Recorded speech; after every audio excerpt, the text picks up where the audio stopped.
Hello नमस्कार, कैसे हैं आप सभी। बहुत बहुत स्वागत है आप सभी का। और आज का टॉपिक है, जो भी होता है अच्छा ही होता है।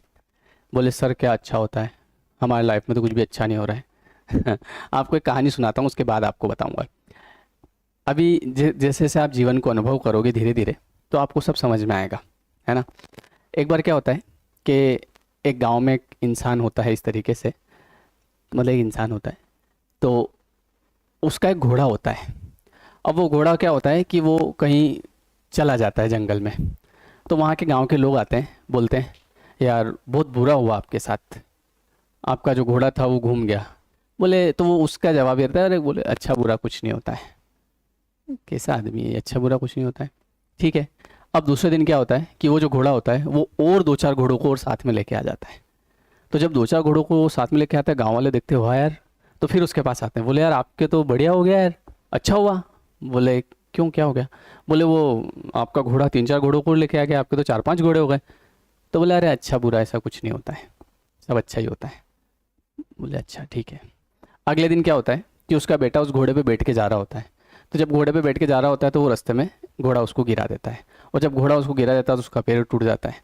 फिर गांव वाले आते हैं, बोले यार आपके साथ बहुत बुरा हुआ। तो बोलता है क्या हुआ। बोले वो आपका बेटा गिर गया। बोले कुछ नहीं, अच्छा बुरा कुछ नहीं होता है। ठीक है। अब अगले दिन क्या होता है कि वहाँ पे युद्ध छिड़ जाता है, मतलब। तो युद्ध जब छिड़ जाता है तो वहाँ के सैनिक आते हैं और गांव में जितने भी नौजवान लोग होते हैं उनको पकड़ पकड़ के ले जाते हैं। बोले इनको वहाँ पे युद्ध में शामिल करना पड़ेगा, हर घर से कोई ना कोई एक नौजवान लड़का जाएगा। तो अब उसका लड़का तो पैर टूटा हुआ होता है तो उसको लेके नहीं जाते हैं। फिर गांव वाले आते हैं, बोलते हैं वाह यार अच्छा हुआ आपका बेटा गिर गया, कल बच गया, ये नहीं तो अभी इसको वहाँ भेजना पड़ता। तो जो भी होता है आपके जीवन में, वो सब किसी न किसी अच्छे के लिए होता है। ये बात आपको कुछ समय बाद समझ में आएगी। तो इसलिए अगर आप मान लीजिए कि कुछ चीज़ बुरी होती है, कोई एग्ज़ाम आपने दी उसमें आप फेल हो गए, आपका नंबर नहीं लग पाया, तो उसमें आपको ज़्यादा घबराने की या ज़्यादा परेशान होने की ज़रूरत नहीं है। क्योंकि एक बात हमेशा याद रखना, या चाहो तो अपनी कॉपी में लिख लेना, कि God's plan are better than your plan. जो गॉड के जो प्लान्स होते हैं, so God's plans are better than your plans. तो हम जो प्लान बनाते हैं ना, उससे तो कई बढ़िया गॉड के प्लान होते हैं। और ये चीज़ आपको धीरे धीरे रियलाइज़ होगी, है ना। मैं मेरी लाइफ में ऐसे कई सारे एग्जाम्पल हैं जो मुझे बाद में रियलाइज़ होते हैं कि यार, मतलब अगर वो हो जाता, जैसे हुआ क्या। एक बार एक जैसे मैं जब सेकेंड ईयर या थर्ड ईयर में था, तो थर्ड ईयर जैसे क्लियर किया, और उस समय जैसे अब क्या करें ज़िंदगी में, तो एक दोस्त ने बोला यार ये एग्ज़ाम है तो उसका फॉर्म भर देते हैं। फॉर्म भर दिया और एग्ज़ाम भी दे दी। अब एग्ज़ाम दे दी तो वहाँ पे 90 नंबर के अप्रॉक्स लाने थे, और उस समय और मेरे नंबर आए 89, एक नंबर कम आया। और उस समय ऐसा हुआ कि उस समय इतना ज़्यादा कंपटीशन भी नहीं होता था, पता ही नहीं था कि प्रतियोगिता परीक्षा होती क्या है ना। 2005 6 की बात है, हाँ 6 7 जो भी होगा। तो उस समय पता ही नहीं था लोगों को प्रतियोगिता परीक्षा कैसे होती है, कैसे फॉर्म भरते हैं, कहाँ कोचिंग वगैरह जैसा तो नाम ही नहीं था कुछ, है ना। बड़े बड़े शहरों में होती थी बस। अब 90 नंबर आने थे, 89 आए। अब मैं बहुत कोसा, मैंने अपने आप को, मैंने कहा यार एक नंबर आ जाता तो आज अपने 5,000 रुपये की जॉब थी, मतलब 5,000 से धीरे धीरे बढ़ते ही सही, 6,000 8,000 10 20 50 जो भी होता। तो मैंने सोचा यार काश, और 5,000 50,000 के बराबर थे। तो बड़ा पछताया मैं, उस साल 2 साल, मतलब वो चीज़ मेरे दिमाग से नहीं जा रही। मैंने कहा यार वो होता तो कितना अच्छा रहता। धीरे धीरे उसके बाद फिर मैंने पढ़ाना शुरू किया, और दिमाग में वो चीज़ थी कि यार काश वो नौकरी लग जाती, यार सरकारी नौकरी थी, वो लग जाती तो आज पता नहीं क्या ही मज़ा ही आ जाता, यार पैसा होता ऐसा होता। ठीक है। धीरे धीरे कोचिंग क्लासेस बढ़ी, बच्चे आने शुरू हुए क्लासेस में। और एक समय ऐसा आया कि एक एक टाइम पे एक एक हज़ार बच्चे मतलब पढ़ते थे ऑफलाइन। ठीक है। तो अब खूब सारे बच्चे आए, खूब सारा पैसा भी आया। फिर एक दिन मैं ऐसे ही बैठा था तो फिर वो बात मुझे याद आई।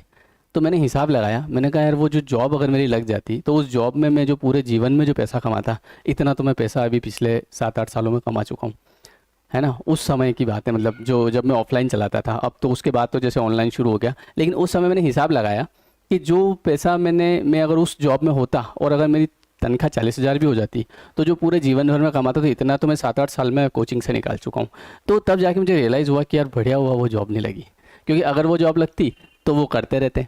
तो कहने का मतलब कि आपको लाइफ में रियलाइज़ होगा कि भगवान ने जो प्लान आपके लिए बना रखा है, आपको जहाँ पे, मतलब यूँ समझ लो कि उन्होंने सबका सेट कर रखा है, किसको कहाँ बिठाना है, किसको कहाँ बिठाना है। अब हम हमारे हिसाब से सोचते हैं कि यार मेरा ये हो जाए तो अच्छा है, हम उसके लिए प्रयास भी करते हैं, ठीक है, बुद्धि भगवान ही देते हैं, हो जाता है, कभी नहीं होता है। मान लो कहीं कुछ प्रॉब्लम आ गई, कहीं घर की प्रॉब्लम आ जाती है, एग्जाम नहीं दे पाते हैं, नंबर कम आ जाते हैं, तो उससे अपने को एकदम टेंशन लेने की ज़रूरत नहीं है, ज़्यादा हाइपर होने की ज़रूरत नहीं है, एकदम घबराने की ज़रूरत नहीं है। बस take the back seat and enjoy the drama. और मतलब इसका अर्थ ये हुआ कि बैक सीट लो और ड्रामा जो चल रहा है अपनी लाइफ में उसको एंजॉय करो, और ये देखो, बस ये विश्वास रखो कि आगे कुछ ना कुछ बेहतर होने वाला है। मतलब इसमें अगर भगवान ने मुझे नहीं करवाया, मतलब कुछ तो बेस्ट होने वाला है मेरी लाइफ में, इसलिए मैं यहाँ पे रह गया। तो उसमें दुखी होने की ज़रूरत नहीं है, वापस से मेहनत करने की ज़रूरत है।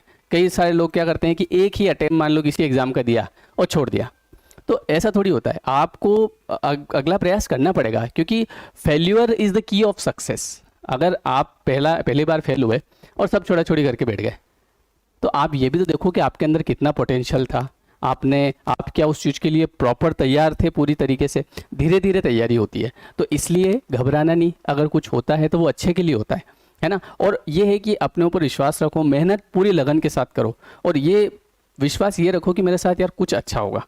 तो कभी मान लो कुछ ऐसा चांस हो जाए कि अपन फेल हो जाए, तो उसमें घबराना नहीं। कहने का मतलब ये, बस ये सोचो कि भगवान ने जो प्लान बनाया है वो बेस्ट है और कुछ अच्छा होगा। और जब आप ये सोचोगे, जब आपकी ये फ्रिक्वेंसी बनेगी, तो ऑटोमेटिकली आपकी लाइफ में अच्छी चीज़ें होने लग जाएगी, ठीक है। ये आप करके देखना, जैसा कि मैंने बोला, take the back seat and enjoy the drama. ये जो ड्रामा चल रहा है ना, इसको देखते रहो, बस धीरे धीरे आपको चीज़ें समझ में आएगी।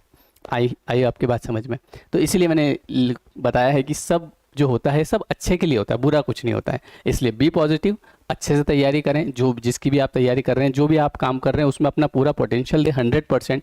और खुद के बारे में सोचें कि मुझे जीवन में आगे बढ़ना है। कई बार लोगों को मैंने ऐसा देखा है, बोले इसने मेरे लिए क्या किया, उसने मैं, कोई आपके लिए कुछ नहीं करेगा, खुद को खुद के लिए ही करना पड़ेगा।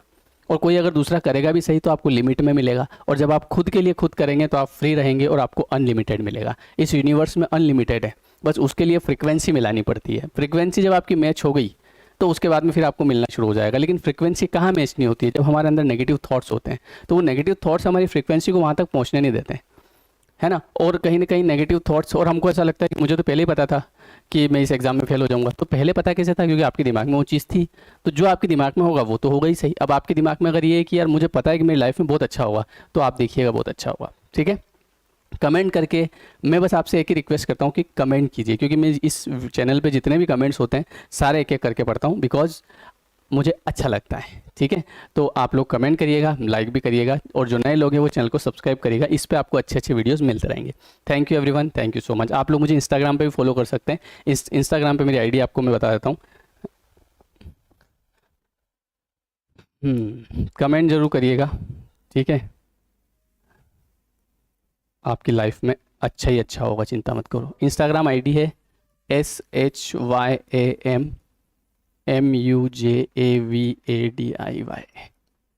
ठीक है। Okay, thank you everyone, thank you so much.